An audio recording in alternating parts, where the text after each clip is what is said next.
madre y los hermanos de Jesús. Lucas capítulo 8, versículos del 19 al 21. Pues nos ha tocado ir por algunos pasajes bastante cortos, ¿verdad? Para poder estudiarlos, pero justo de esto se trata, leer versículo a versículo toda la Biblia.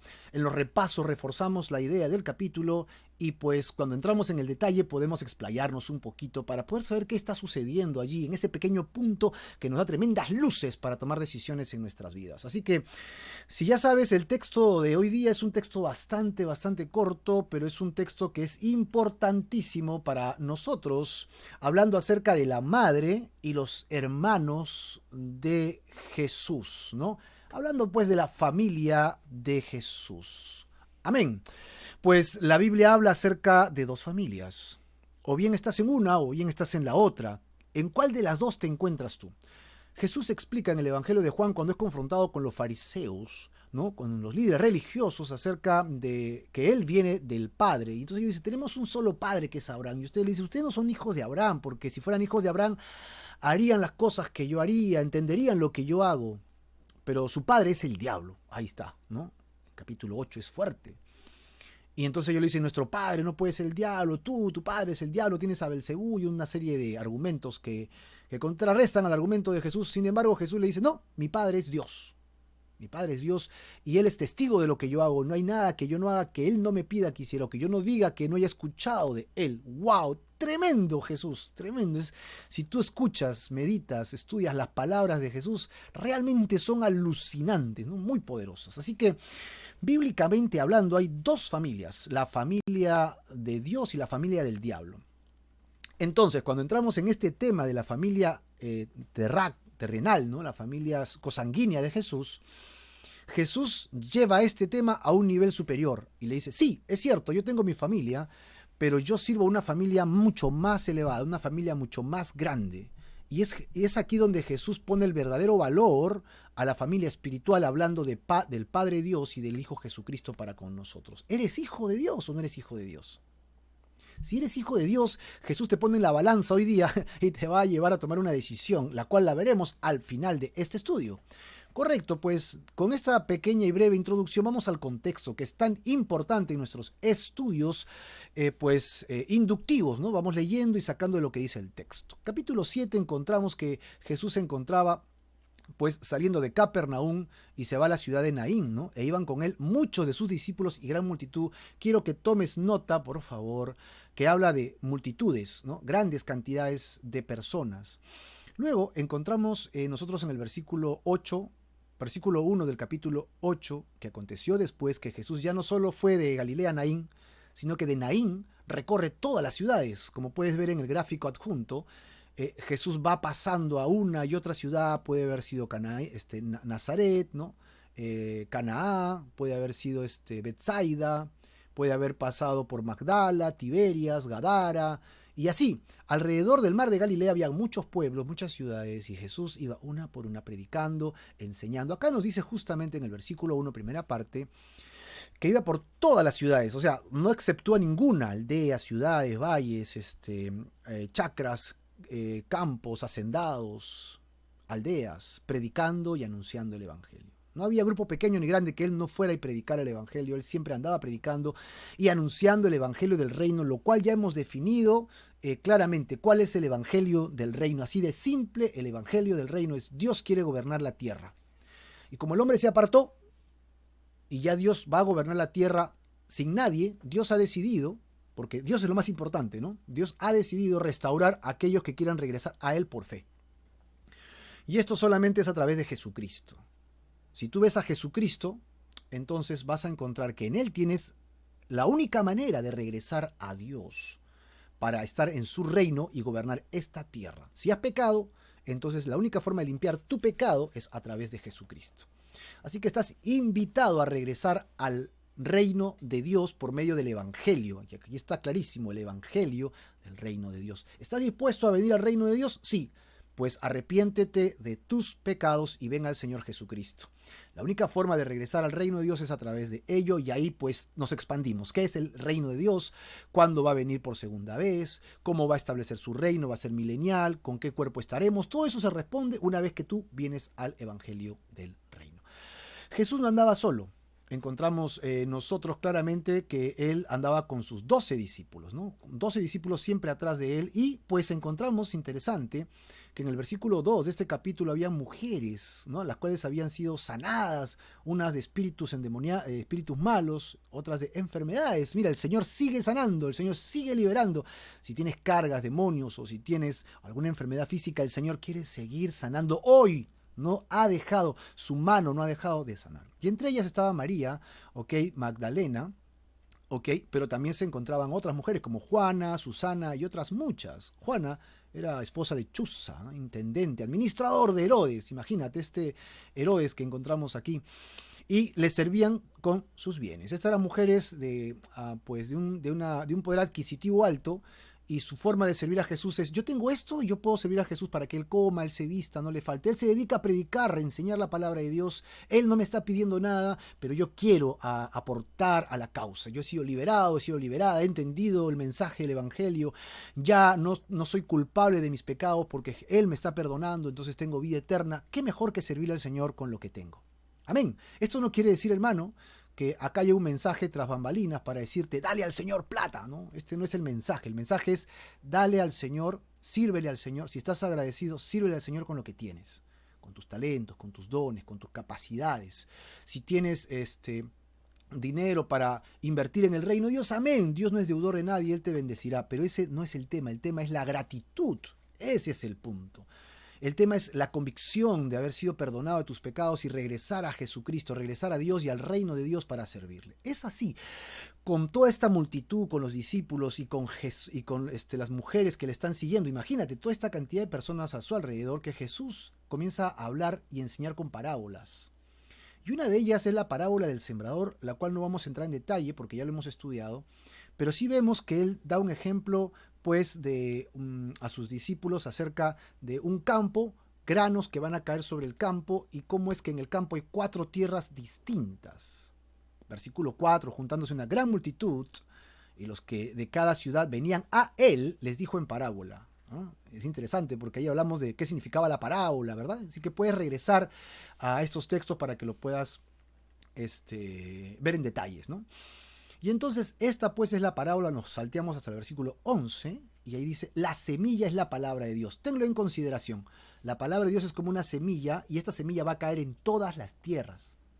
Así que la palabra de Dios no está exenta a nadie. La palabra de Dios es común para todos. El problema es cómo recibes la palabra de Dios. Ahí está la diferencia, y es que Jesús reconoce esta semilla, que es la palabra de Dios, donde el sembrador es Jesús y el terreno es la humanidad. Versículo 12 dice: primera tierra es el corazón, ¿no? El primer corazón es los de junto al camino, son los que oyen, y ojo, subraya en tu Biblia, oyen, y luego viene el diablo y quita de su corazón la palabra para que no crean y se salven. Junto al camino, una tierra en la que la semilla no puede entrar, que está pavimentada, pisoteada, ¿verdad? Hollada, entonces no hay cómo crecer. Viene el diablo y se la lleva. Son los incrédulos, los que escuchan y se van. Luego, segundo corazón, verso 13, los de sobre la piedra son los que, habiendo oído, reciben la palabra con gozo. Sí, qué chévere, entendí el mensaje. Reciben la palabra con gozo, pero estos no tienen raíces, no profundizan, no leen, no oran, no están dispuestos al cambio, no están dispuestos a entregar su corazón de lleno a Dios. Entonces, creen por algún tiempo, y en el tiempo de la prueba dicen: no, esto no sirve, Dios no sirve. ¿Quiénes son estos? Podrían ser considerados los apóstatas, los que escuchando se van después de haber oído. El tercer corazón, el verso 14 dice: la que cayó entre espinos, estos son los que oyen, pero yéndose son ahogados por los afanes, riquezas, placeres, nunca llevan fruto. Este tercer grupo, el primero fue los incrédulos, escuchan y se va. 2, creen por un tiempo y se van, apóstatas. 3, sí creen, ok, pero no llevan fruto, porque están afanados en otra cosa. En lugar de estar afanados por el reino de Dios y la eternidad y cómo llevar eso a tu vida cotidiana, están afanados por los afanes, las riquezas y los placeres. Estos son considerados como creyentes carnales. Y sí, hay creyentes carnales. Te cito 1 Corintios 3, del 1 al 4, donde encuentras más sobre este tema. Y así llegamos al cuarto corazón, que es el corazón efectivo, más la que cayó en buena tierra. Ojalá Dios quiera que seamos buena tierra. Pero si eres alguna de las tres anteriores, querido amigo y hermano, no tengas temor, porque puedes convertirte hoy en buena tierra, porque es una decisión. Estos son los que con corazón bueno y recto retienen la palabra. Y otra vez, mira la palabra en común, oída. Todos escucharon. No es que no escucharon, pero una vez que escucharon, dan fruto, pero un fruto constante. Acá habla de perseverancia, ¿no? Perseverancia, constante. Así que tenemos 4 grupos: los incrédulos, los apóstatas, los creyentes carnales, y ahora tendríamos el 4º grupo, los creyentes espirituales, ¿no? Perseveran, dan fruto constante, oyen, retienen, es decir, obedecen la palabra de Dios. No solo lo escuchan, sino que la ponen por acción. Mira cómo esta parábola nos va a llevar al estudio de hoy. Dan fruto con perseverancia. ¿Recuerdan que hicimos un pequeño gráfico de la buena semilla en el corazón del hombre? Lo que los 4 tenían en común era que oyeron la palabra de Dios. A todos les cayó la semilla, sin excepción. La tierra junto al camino, la tierra rocosa o cascada, la tierra llena de espinos y la buena tierra. Pues un repaso final nos diría que la tierra junto al camino serían los incrédulos, los de corazón endurecido. El segundo sería pues la tierra rocosa, que son los que se apartan, los apóstatas, corazones superficiales, ¿verdad? El tercero es la tierra infestada de espinas, creyentes carnales, corazones que no están buscando la santificación, sino buscando solamente la satisfacción personal. Finalmente, la tierra buena, que son creyentes, los creyentes espirituales, que son los creyentes que Dios busca realmente, ¿no? Corazones fructíferos. Y como ya te mencioné, tú puedes ser una de estas 4 tierras. Sin embargo, no tienes excusa, porque las 4 tierras han escuchado el mensaje. Tú has escuchado el mensaje de Dios. Pero no tengas temor, hermano, hoy día, de perderte, ¿no? ¿Por qué? Porque Dios quiere que si eres un incrédulo, o tal vez un apóstata, o tal vez un creyente carnal, tienes la posibilidad hoy de ser un creyente espiritual. ¿Cómo? Es simple. Ponte a aplicar la palabra de Dios. Y para ello tienes que escucharla a diario, obviamente, ¿no? La palabra del Señor. Ya sabes, todos tienen en común que escuchan.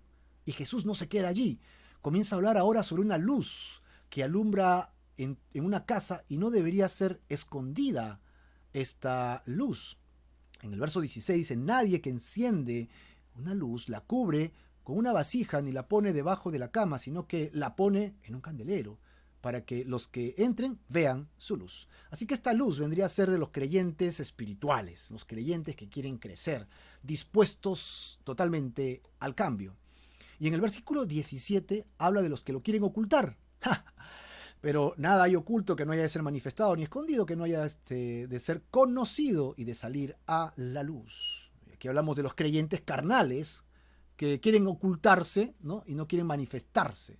No quieren ser espirituales, quieren llamarse cristianos, quieren tener las bendiciones, quieren que Dios escuche sus oraciones, pero no están dispuestos a dejar su carne, a dejar su egoísmo, sus vanaglorias, sus vanidades. Ahora, esta pequeña ilustración de Jesús termina en el verso 18, diciendo: miren pues cómo escuchan, cómo oyen, ¿no? Cómo oís, porque a todo el que tiene se le dará, y todo el que no tiene, aún lo que piensa tener se le quitará. Pues aquí Jesús hace la diferencia entre el creyente carnal y el creyente espiritual. El creyente productivo se le va a dar más, y el creyente carnal, lo que piensa que tiene se le va a quitar.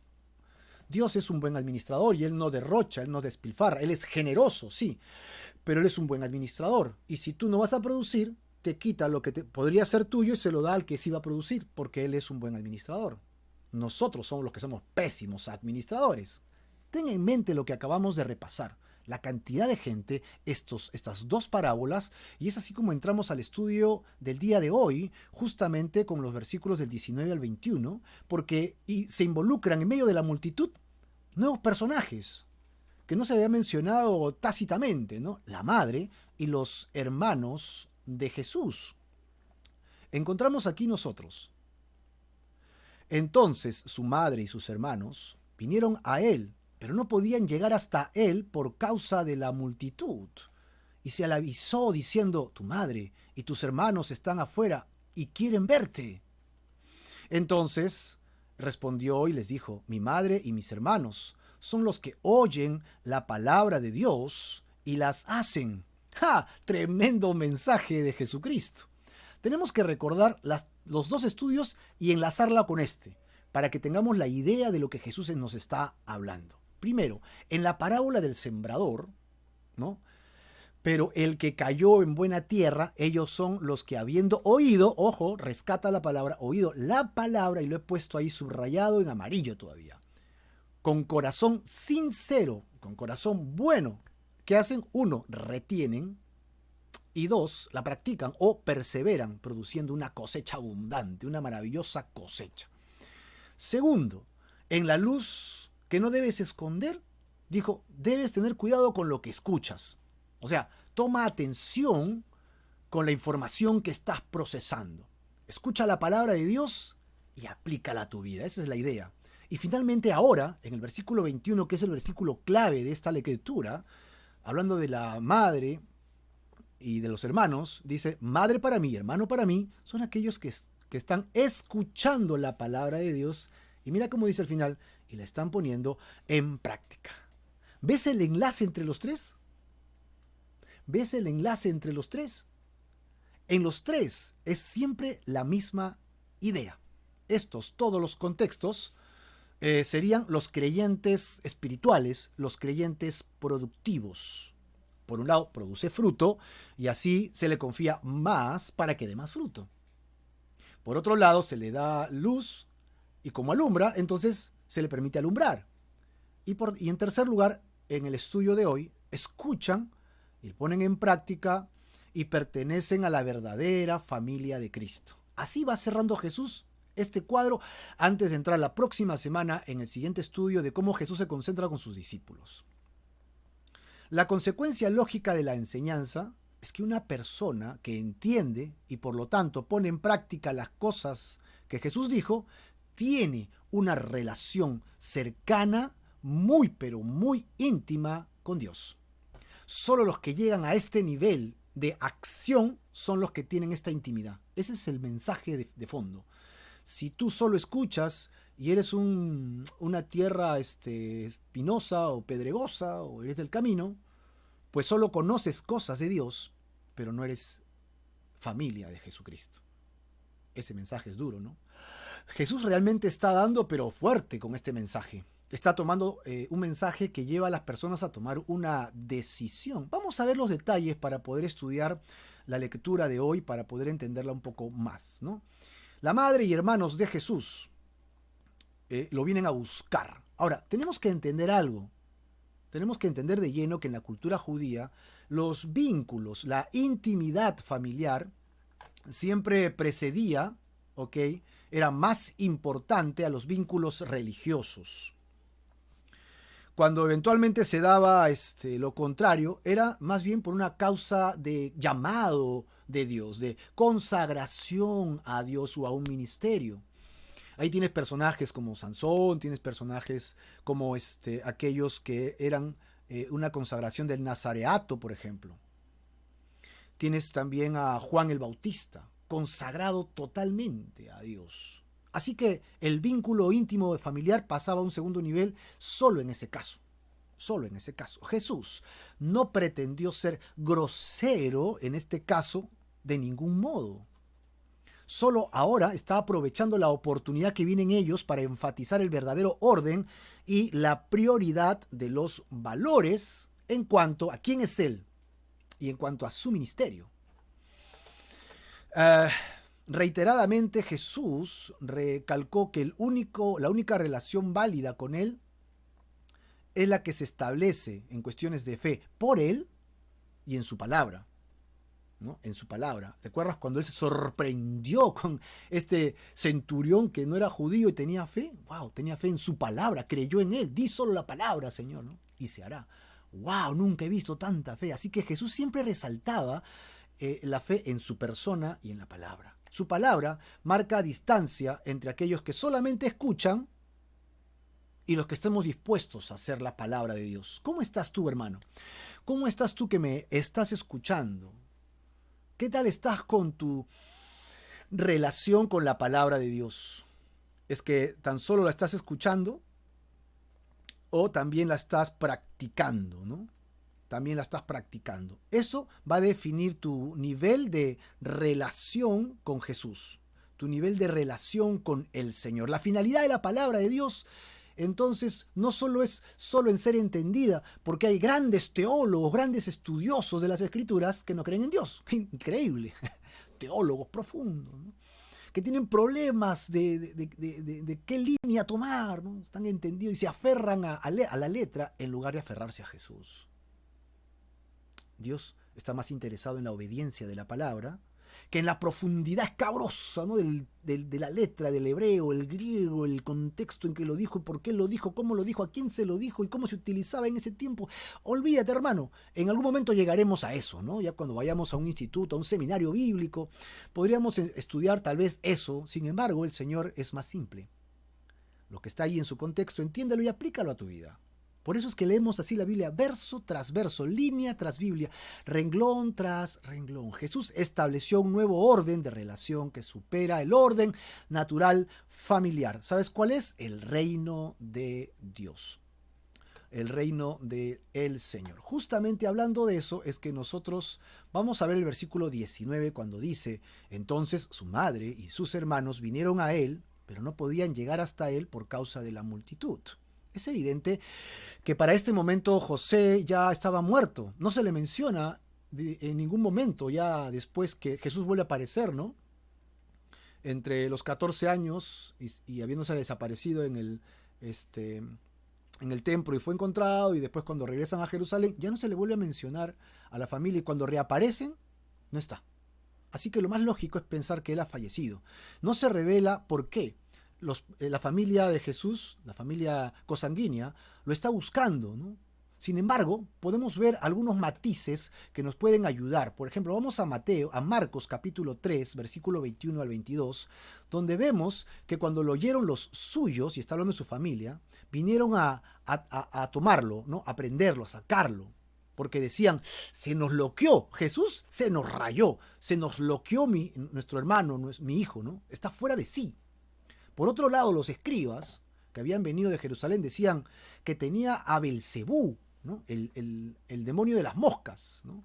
Y que por el príncipe de los demonios echaba fuera demonios, lo cual es ilógico, porque Jesús luego explica que es imposible que un reino esté dividido contra sí mismo, así que es imposible que Jesús pues tenga demonios dentro suyo. Si es así, entonces la explicación más probable y natural sería que algunos comentarios de la gente en cuanto a Jesús y todo lo que estamos leyendo aquí podrían haber producido en María y los hermanos de Jesús ciertos temores naturales. Se está loqueando Jesús. ¿Qué pasó con mi hijo? ¿Qué pasó con mi hermano? Y por preocupación querían prenderle, tomarle, porque si uno tiene un familiar que está enfermo, no lo abandona, ¿no? Hasta los amigos te pueden abandonar, pero la verdad es que la familia no te abandona, ¿no? La gente conocida te promete, te dice, y después no están. Pero la familia siempre está ahí. La sangre llama, como dicen por allí, ¿no? Así que lo que ellos querían era salvaguardar a Jesús de repente de su locura, entre comillas, ¿no? Su locura, tenemos que salvarlo de su locura. En cuanto a la identidad de los hermanos, tú me dirás, Marco, pero ahí siempre hay dudas con relación a los hermanos de Jesús y por aquí y por allá, pero vamos a buscar nosotros lo que dice la Biblia. Por allí tomaremos algunos conceptos de la historia para tener una referencia y ser pues transversales, ¿no? Con el tema. Pero vamos a lo que dice la palabra de Dios. En Mateo capítulo 1, ¿ok? Cuando Jesús nace, encontramos detalles interesantes que te pueden dar luces con relación al tema. Dice Mateo capítulo 1, verso 24 al 25. Y despertando José del sueño, hizo como el ángel del Señor le había mandado. Entonces ya estás en el contexto, ¿no? José soñando que el ángel le dice, toma a María por mujer. Él no quería, porque supuestamente ella había sido infiel, salió embarazada, y ese hijo que tenía no era suyo. Entonces José la quería despreciar, pero sin hacer que la apedreen, ¿no? Porque era justo, dice. Pero él, al despertar del sueño, recibe a María, ¿no? Desposada, casadas por civil en nuestro contexto cultural occidental sería, ya estaba casado por civil, le faltaba el religioso. Así que recibió a su mujer. Versículo 25.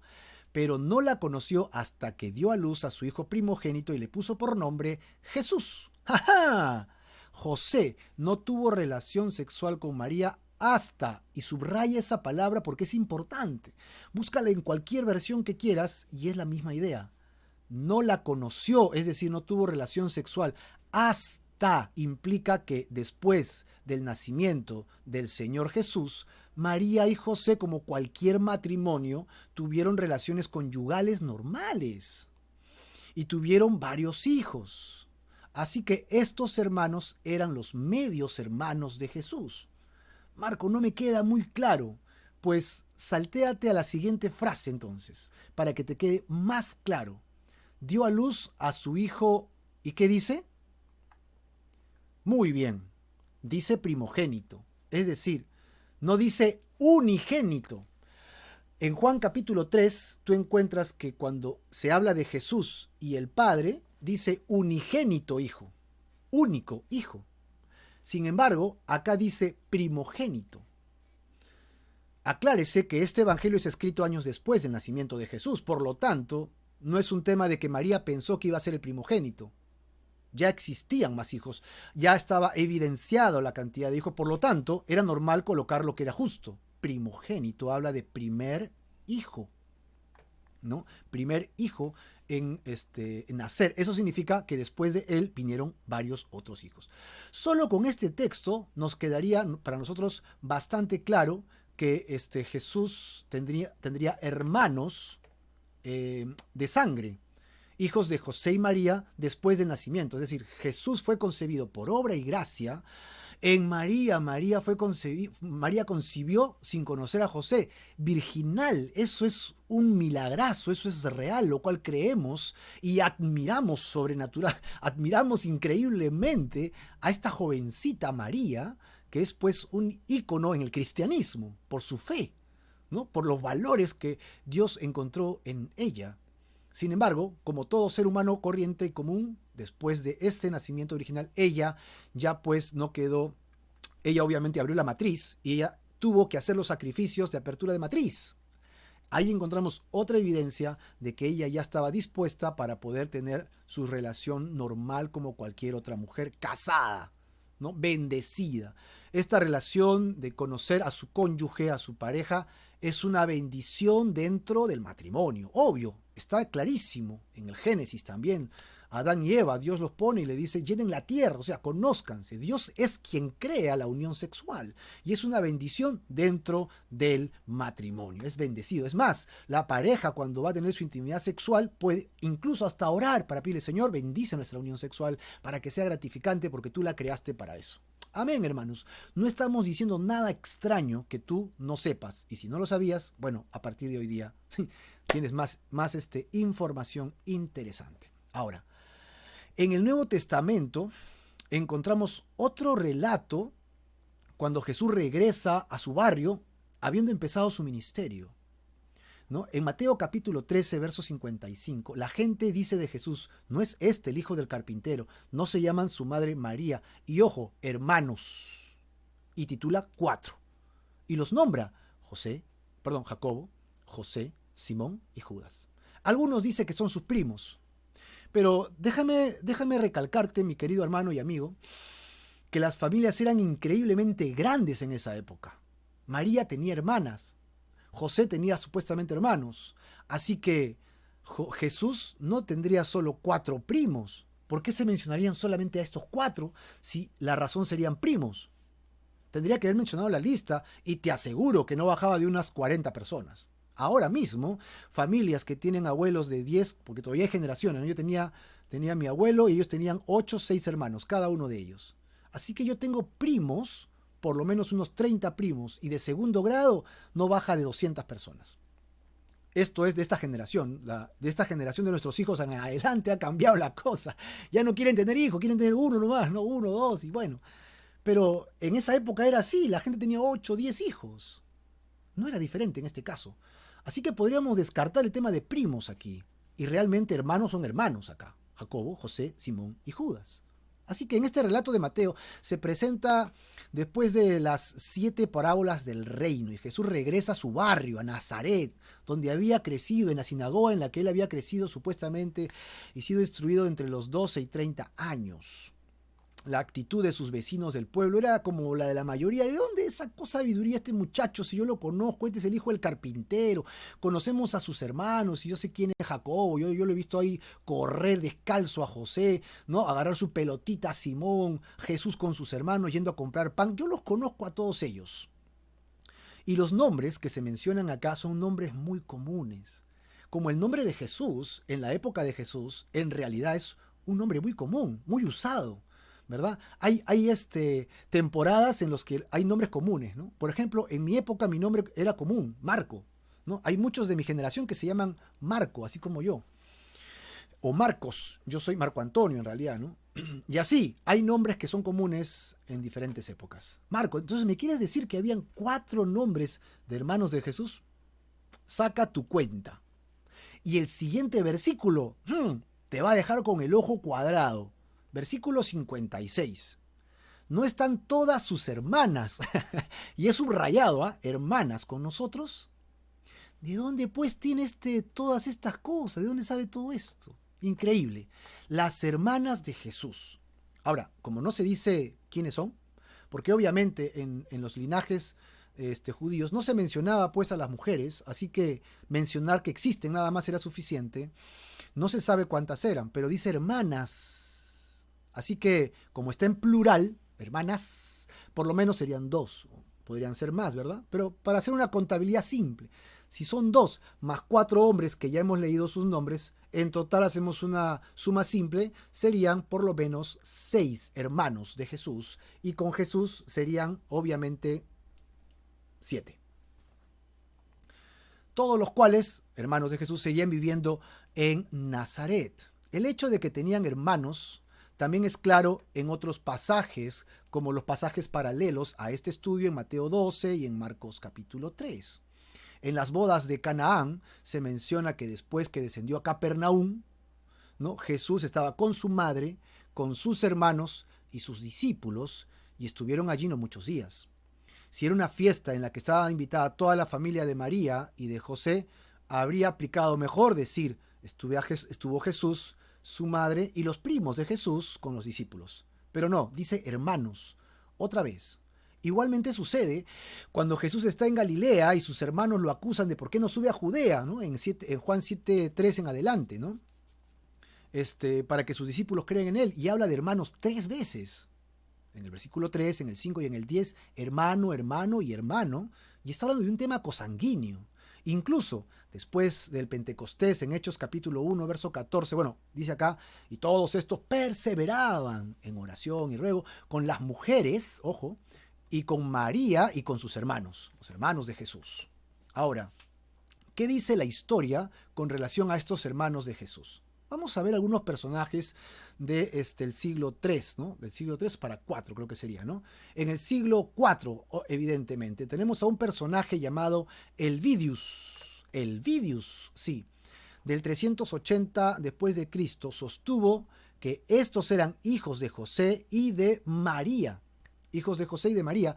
Y es el criterio que hasta ahora estamos de acuerdo nosotros. La mayoría de cristianos que estudiamos la Biblia verso a verso coincidimos con que esto es lo lógico. Eran hijos de José y de María, hermanos menores de Jesús. Luego aparece otro personaje, en el año 382, Epifanio. Sostuvo que eran medios hermanos. Y en este sentido dice que eran hijos de un anterior matrimonio de José. O sea, José era viudo, no sé dónde saca esta información, y entonces, habiendo sido viudo con hijos, conoce a María, se casa, pero María era virgen y tiene un hijo. Así que Jesús terminaría siendo el último hijo de estos por lo menos 6 hermanos, ¿no? Y el hecho de que esto no volviera jamás a ser nombrado después del ministerio público de Jesús hace que José sea un hombre mayor y que le da la alternativa de haber sido viudo, ¿no?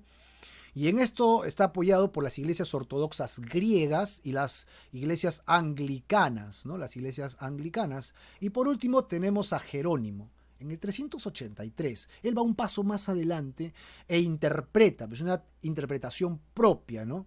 Donde dice que hermanos significa primos, exactamente lo que veníamos diciendo hace un instante. Y esta interpretación fue adoptada finalmente por la iglesia tradicional que ya conocemos nosotros y que constituye una parte de la elevación de la bendita Virgen María, apoyada obviamente con los otros dogmas oficiales como la Inmaculada Concepción y también la ascensión corporal. Tú puedes decidir en cuál de los tres históricamente puedes apoyarte, pero yo me apoyo en los textos que hemos leído hoy día y para mí entonces apoyarme en esos textos significa que claramente coincido con lo que dijo Elvidios en el 380, que eran hijos de José y María, por lo tanto eran hermanos menores de Jesús y eran medios hermanos como llamamos nosotros ahora también, ¿verdad? Medios hermanos. Y regresando a Lucas, capítulo 8, en el versículo 19 termina diciendo, pero no podían llegar hasta él por causa, ¿no? Hasta él por causa de la multitud. Vemos que algunos de sus parientes más próximos eran en realidad los menos interesados en escucharlo. No hay profeta en su propia tierra, decía Jesús. En Juan 7:5 dice que ni siquiera sus hermanos creían en él, imagínate. Bueno, eso nos pasa a muchos creyentes. Cuando nos convertimos al Señor, pasan los años y nuestra familia no quiere seguir a Jesús. Nos duele, ¿no? Porque sabemos que si no se convierten no van a ir al cielo. Lamentablemente se van a perder en el infierno. Y hablamos de convicciones, no de religión. Hablamos de que vengan a Jesucristo, el Señor y Salvador. Ahora, si vemos el versículo 20, estos hermanos deberían estar adentro, pero están afuera. Están afuera. Es lo que dice justamente. Se le avisó diciendo, tu madre y tus hermanos, ¿dónde están? Afuera. Están afuera. Ellos quieren verte. Están afuera. No están interesados en la doctrina. No están interesados en la salvación que ofrece Jesús, la salvación mesiánica, ¿no? Y al parecer era una distracción al ministerio de Jesús. Jesús va a tomar cartas en el asunto con este tema, ¿no? Y probablemente en este punto todavía María está distinguiendo bien el ministerio sacrificial de Jesucristo. Aún no había comprendido tal vez el mensaje que Jesús le dijo en el templo a los 12, 14 años, ¿no? En los negocios de mi Padre tengo que estar. Ella está con los otros hermanos de Jesús y quiere rescatar a Jesús, entre comillas, de su locura. Pero lo interesante es que quieren verlo. Con todo esto debemos distinguir de los hermanos de María, de los hermanos de Jesús, obviamente, perdón, a su madre María, quien demostró estar cerca de Jesús en todo instante. Así que tú puedes tener acá la idea del mensaje que sale de la boca de María y de los hermanos, preocupados en realidad, ¿no? Honestamente como familia por Jesús. Se le da el mensaje a alguien mensajero que comienza a codear, a tratar de pasar hasta llegar a Jesús, y este dicho comienza a pasar de boca en boca, ¿no? De la gente hasta que llega finalmente a Jesús. Así que de un modo natural encontramos que el mensaje llega a Jesús. Lo sorprendente es la respuesta de Jesús, ¿no? La respuesta final de Jesús, que es el centro de la lectura del versículo, del corto texto de hoy día, ¿verdad? En el verso 21 dice, él entonces respondiendo le dijo, mi madre y mis hermanos son los que oyen, ¿no? La palabra de Dios y la hacen. Oyen y la hacen. Qué interesante. Mi madre y mis hermanos. Lucas es más breve, siempre en varios conceptos, tal vez porque está dirigido a los gentiles, ¿no? Que Mateo y Marcos. Él omite las preguntas que hacen ellos en este contexto, ¿no? ¿Quién es mi madre? ¿Quiénes son mis hermanos? Mirando a todos. Es la pregunta que Jesús hace en los otros contextos. ¿Ok? Y posiblemente haya omitido esto porque es un tenor que suena fuerte, ¿no? Suena como ofensivo. Y tal vez como Lucas está rescatando, como hemos visto, ¿no? A las mujeres, la posición de las mujeres en su evangelio, esto sonaría trillado a los oídos de los expectantes gentiles que escuchaban pues el mensaje de Lucas, ¿no? Y con todo esto debemos distinguir de los hermanos a nuestra querida María, pues ella era fiel oidora y hacedora de la palabra de Dios. Ella resueltamente se entregó. Sus hijos tal vez no quisieron escuchar más, pero ella sí se entregó. ella también necesitaba con todos nosotros la salvación. ¿Tú te acuerdas cuando ella, lo estudiamos acá en Lucas capítulo 1, verso 47, ¿no? Cuando ella hace la canción del Magnificat, ella dice, y mi espíritu se regocija en Dios, mi Salvador. Ahí está, Lucas capítulo 1, verso 47, y me encantaría que lo puedas buscar en tu Biblia porque es un texto sumamente importante para entender que María también necesitaba salvación. María también necesitaba salvación. Y si quieres, a ver, te voy a apoyar para que puedas leerlo conmigo aquí. Justamente en el Magnificat, ¿no? La canción de alabanza de María, el Magnificat. Entonces María dijo, engrandece mi alma al Señor. Versículo 47 dice, y mi espíritu se regocije en Dios, mi Salvador. Es clarísimo que María entendía que necesitaba ser salvada también. Ok, y luego, cuando Pedro y Juan están ante el consejo después de haber hecho un milagro, ellos dicen, en ningún otro hay salvación, porque no hay otro nombre bajo el cielo dado a los hombres en que podamos ser salvos. Nadie más puede salvar sino Jesucristo, y la misma María dijo que necesitaba salvación en su propia vida. Así que evidentemente ella estaba al lado de Jesús y entendió los mensajes de Jesús. Así que Jesús pone el balance perfecto, perfecto. Nuestra relación con Dios debe ser superior al de los vínculos familiares más cercanos. ¡Wow! Sí, tu amor por Dios debe ser mucho más importante que tu amor por tu padre, tu madre, tu hermano, tus familiares más íntimos, tu cónyuge, tus propios hijos.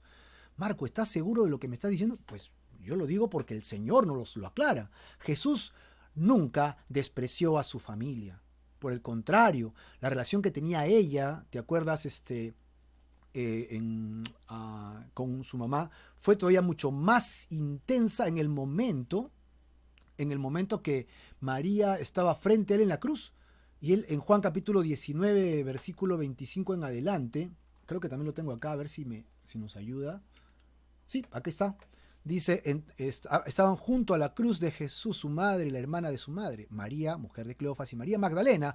Cuando Jesús vio a su madre y al discípulo a quien él amaba, que es Juan, que estaba presente, dijo a su madre, mujer, he ahí a tu hijo. Y después dijo al discípulo, he ahí a tu madre. Y después de aquella hora la recibió en su casa. Interesantísimo. Él se preocupó con ternura hasta el final de su madre, así que no podríamos decir que Jesús estaba despreciando a su mamá y a sus hermanos. No es el caso. Posteriormente a la resurrección, tanto la madre como los hermanos de Jesús literalmente llegaron a ser salvados también. En Hechos capítulo 1, versículo 14, ¿no? En vísperas de lo que sería para nosotros el día de Pentecostés, dice, y todos estos, no dice, no pone números, dice todos estos, perseveraban unánimes en oración y ruego, ¿con quiénes? Con las mujeres, o sea que no solo estaban los discípulos, con María, acá conocemos María, la madre de Jesús, y con sus hermanos. Ya está, aquí ya está incluyendo a los hermanos también se convirtieron. María obviamente primero y después ya los hermanos de Jesús. Interesantísimo, interesantísimo. Por lo tanto, nosotros tenemos que ver claramente que los hermanos de Jesús terminaron abrazando la fe en su propio hermano Jesucristo. Jacobo, vamos a encontrar que se convierte luego en el líder de la iglesia en Jerusalén y escribió el libro de Santiago.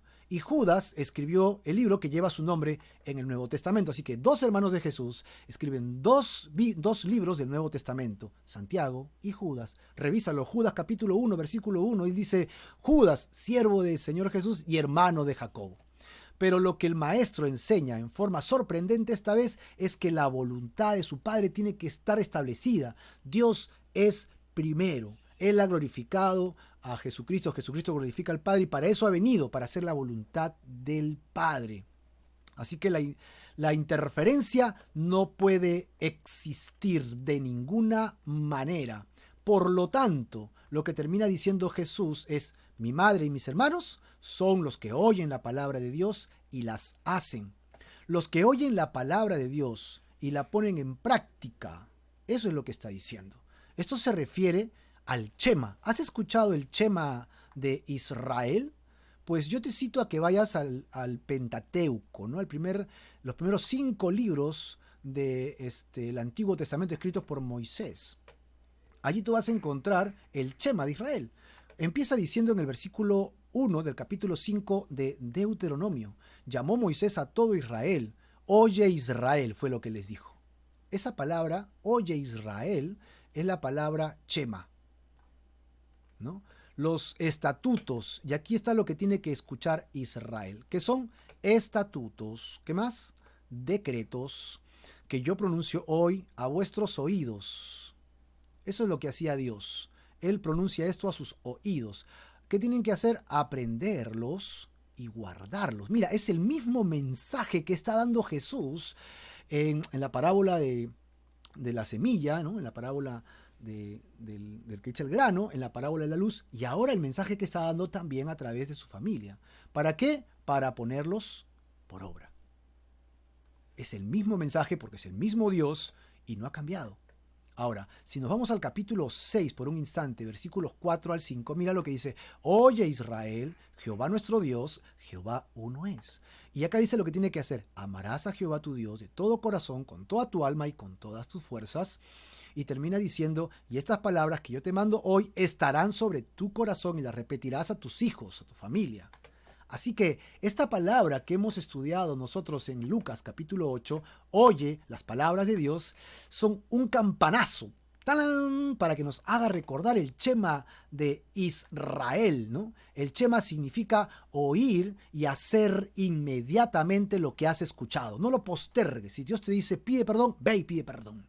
Si Dios te dice restaura, ve y restaura. No lo digas mañana, voy a pensar cuando. No lo dejemos. Hagámoslo de una vez. La verdadera bienaventuranza que podemos tener los seres humanos, en Lucas capítulo 11, lo veremos, versículo 28, es el que oye las palabras de Dios y las guarda, o las pone por obra, las pone en acción. Así que la verdadera familia de Jesús son los que oyen la palabra de Dios y la hacen. Está clarísimo cómo lo canta Jesucristo. Cueste lo que cueste, venga lo que venga. Los dos verbos que estamos escuchando acá, oír y hacer, están en un tema de un presente continuo, o sea, ahorita y siempre, constantemente. Es decir, escucha y óyelo todos los días, cada momento, donde estés, incluso cuando estés yendo a hacer tus elecciones presidenciales hoy día. Este episodio fue ubicado por Lucas justamente aquí, después de las parábolas que acabamos de estudiar, y refleja de una de las preocupaciones fundamentales, ¿no?, de Lucas, la vivencia del evangelio del reino de Dios. Esa es la única manera de que pueda ser real. ¿Sabes? El evangelio del reino de Dios no es una historieta, no es una utopía. Es la acción concreta, soberana de Dios sobre la vida de los seres humanos. Finalmente, aunque el texto parezca fuerte, ¿no?, chocante, muestra la verdad de la radicalidad de las demandas de Jesús. Jesús demanda. No te pide, oye, ámame más a mí. No. Él demanda. Yo debo ser primero. El evangelio del reino, que es un evangelio de demandas, exige un punto de partida. Conviértete y ámame. ¿Hasta cuándo, Señor? Por la eternidad. No hay meta, no hay finalidad, no hay punto final. Es por siempre. Exige todo o nada. ¿Por qué? Porque Él lo da absolutamente todo. Por ello, Jesús precisará que para seguirlo a Él es necesario inclusive redefinir nosotros mismos nuestras propias prioridades, las prioridades de nuestra vida con relación a nuestra propia familia. Para ello, yo te invito a que nos adelantemos a nuestro estudio al capítulo 14 de Lucas, versículo 25. ¿No? Versículo 25 al 27. Y para ello yo te invito para que me acompañes aquí en el texto. Grandes multitudes Iban con él y volviéndose les dijo, miren lo que les dice Jesús. Esta es la radicalidad de Jesús. Si tú eres un seguidor del Señor, este mensaje es para ti. Si tú solo quieres oír, pues no, hasta aquí acabó la lectura porque no vas a querer escuchar esto. Verso 26. Si alguno viene en pos de mí, quiere seguirme, quiere ser mi seguidor, y no aborrece padre, mira la palabra que utiliza, aborrece, a madre, mujer e hijos, hermanos, hermanas, también su propia vida, no puede ser mi discípulo. Y el que no lleva su cruz, o sea, muere por mí, y viene tras mí, viene en pos de mí, no puede ser mi discípulo. ¿Es que alguna vez te has puesto en balance este tema? Yo sé que el amor más cercano que uno tiene es a su cónyuge, a sus hijos, a sus padres, y ante otras cosas uno prioriza por ellos, ¿verdad? Uno prefiere tener el dolor físico, la enfermedad, para que sus hijos vayan al médico. Pues yo ya no digo nada, me la soplo, ¿no? Por amor a mis hijos. Y es así como somos los padres, ¿no? Y es así que Dios dice, ok, amas tanto a tus hijos más que a mí. Y ahí es donde la balanza cobra su valor importante. La respuesta debería ser, no, Señor, yo te amo más a ti. Te amo tanto a ti más, te amo profundamente porque me has salvado, me has dado vida eterna, que cuando lo comparo con el amor por mi familia es como si los despreciara, como si los aborreciera. Dios no se puede contradecir. El quinto mandamiento dice honrar a nuestro padre, a nuestra madre, ¿no? Que es el primer mandamiento con promesa. En las cartas de Pablo dice, criad a vuestros hijos en amonestación, en el Señor y todo lo demás. Así que no puede contradecirse Jesús y decir, ahora odia a tu familia. No está diciendo esto. Lo que está diciendo es que el amor por Dios debería ser sublime, inmensamente mucho más grande que el que tienes por tu propia familia. Ese es el mensaje. Así que Lucas señala que Jesús tuvo que negarse, uno, a su propia familia. Mira, tuvo que negarse a su propia sinagoga porque lo botaron, casi lo echaron al barranco, ¿recuerdas? Incluso tuvo que ser aborrecido por su propia nación. A lo suyo vino y los suyos no le recibieron. ¿Recuerda Juan capítulo 1? Esto con el único propósito de acercarte a ti, a Jesucristo mismo y al Padre. Los creyentes que nos relacionamos con Jesucristo, los creyentes que venimos al Señor por este amor de Jesús, por su propia autonegación, vamos a poder entrar a esta familia donde Dios es el Padre. Jesús es el único Hijo Salvador del mundo y nosotros, creyentes, seríamos hijos por adopción, hijos de Dios. En esta familia maravillosa de Dios, donde nuestros padres, hermanos, nuestros propios hijos, en nivel espiritual serían nuestros hermanos, porque todos seríamos hijos de Dios. ¿Oímos la palabra solo para escucharla o para ponerla en práctica? La idea es que tú y yo valoremos la palabra tan fuertemente que sea nuestra guía y la última palabra para tomar decisiones en nuestras vidas.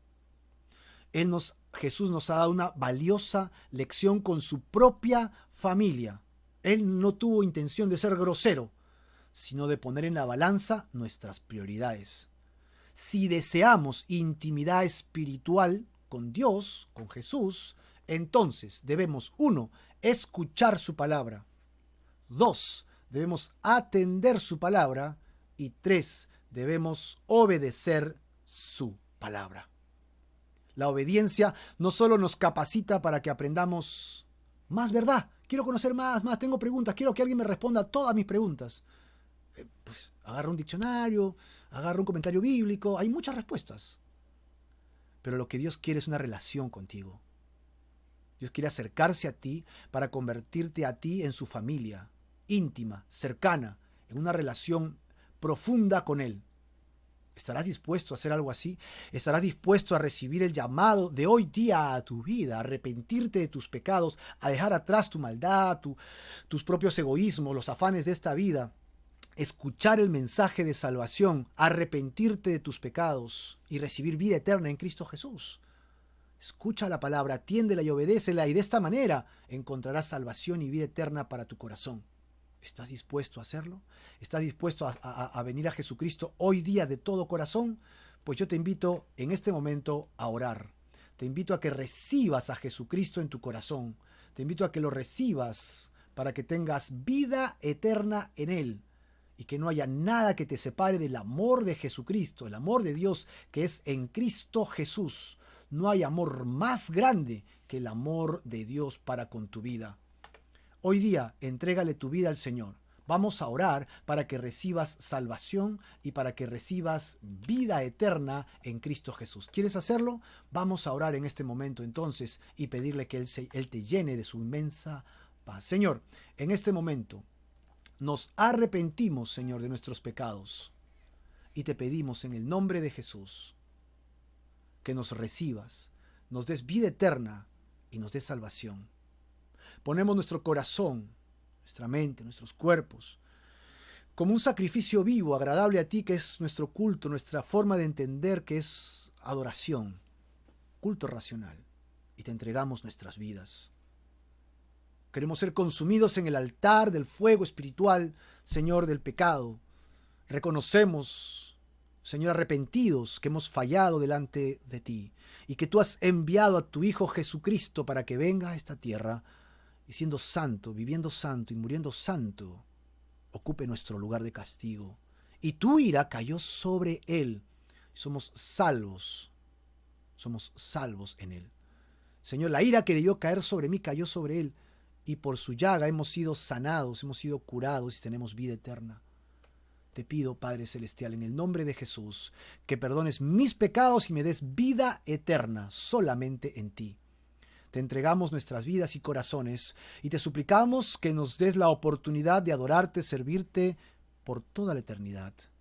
Sé nuestro Dios y queremos ser parte, Señor, de tu familia.